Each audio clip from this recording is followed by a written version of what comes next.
When the challenge is too great, revolution must be the solution. And when it comes to quality of life, revolution must aim at sustainability. A major challenge for the Rio de Janeiro City Hall. Modernize waste management in the city. The Gramacho-controlled landfill had to be closed. It is time for the city of Rio de Janeiro to have an environment-friendly solution. In April 2011, Waste Treatment Center CTR Rio began its operations, managed by Ciclus. The company obtained the concession from Comlurb, Rio de Janeiro's urban cleaning public company, to manage transport, treatment, and final disposal of waste collected in the city of Rio de Janeiro.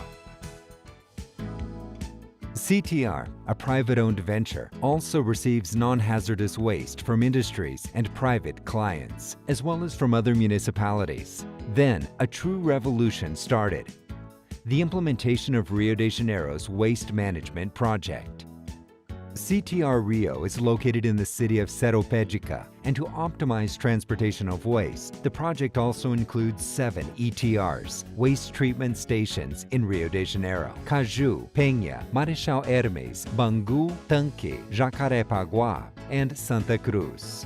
The municipality collects the urban waste and takes it to the nearest ETR. From there, large dump trucks transport the waste to CTR Rio. These large dump trucks have a capacity 4 times that of the garbage compactor trucks. With the logistics set, garbage compactor trucks and large dump trucks circulate in an organized manner. City traffic flows better, and emission of pollutant gases decreases. CTR Rio is impressive for its greatness and for the high technology in the waste disposal in its 2 million square meter area. After several studies and with the proper environmental relevant licenses, the area was planted with seedlings of native species from the Atlantic forest in order to create a surrounding greenbelt. At CTR Rio, soil received an extra technology to protect the environment. CTR Rio uses 3 waterproof layers. The first layer is made of clay, and the other 2 use high-density polyethylene. Besides that, a network of sensors detects possible irregularities between the layers. CTR Rio is the only company in Latin America to use this technology for the disposal of non-hazardous waste.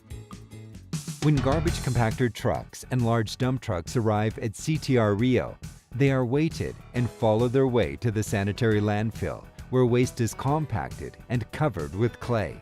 As waste decays, leachate and landfill gas start being produced. Leachate is drained from the landfill to leachate ponds and then is treated. Landfill gas is composed of about 55% of methane, a gas that is very harmful to the atmosphere, with a global warming potential 25 times higher than carbon dioxide. CTR Rio already transforms methane into carbon dioxide by burning the landfill gas in a flare. The next steps of the project will be electricity generation and purification of landfill gas to produce an adequate power source for industrial use. Due to the decrease of emissions of greenhouse gases, CTR Rio is generating carbon credits. Today, CTR Rio is able to burn 2,500 cubic meters of landfill gas per hour, and this capacity will increase. By the end of 2013, the landfill's burning capacity will reach 7,500 cubic meters per hour. By late 2013, more 30 million cubic meters of landfill gas will not be released. Also by late 2013, around 200,000 carbon credits will be produced. According to the National Policy for Solid Waste of Brazil's Ministry of Environment, all dump sites in the country must be closed down until the end of 2014. Rio City Hall is meeting this target, as the Gramacho-controlled landfill was closed. With the implementation of CTR Rio, dump sites in Seropédica and Itaguaí were closed, and the environmental recovery of the Seropédica dump site was already concluded. This was a really great environmental achievement for the region.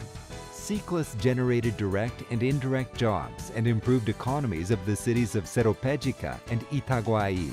Seropédica saw an increase in collection of taxes. such as service tax, ISS, and green ICMS. Ciclus also invested in urbanization works in those cities. Ciclus interacts with the communities and created, in a partnership with Caixa Econômica Federal, a Brazilian bank, a project known as Social and Environmental Management Plan, PGSA. The Plan for Social Inclusion of Scavengers, PISCA, is part of the project, as well as the Environment Education Center, which also has itinerant workshops. The main focus of PISCA is on income generation and productive inclusion of former scavengers in the job market. In 2 years, 80% of them managed to reach this achievement. From this group, about 10% are now employees of Ciclus or of partner companies.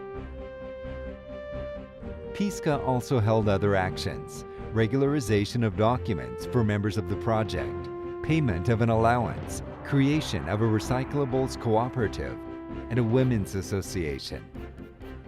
In 2 years of operation, Ciclus Environmental Education Center, CEA, received about 3,000 children and young people at 150 workshops. All that is a challenge. All that is a revolution. All that is sustainability.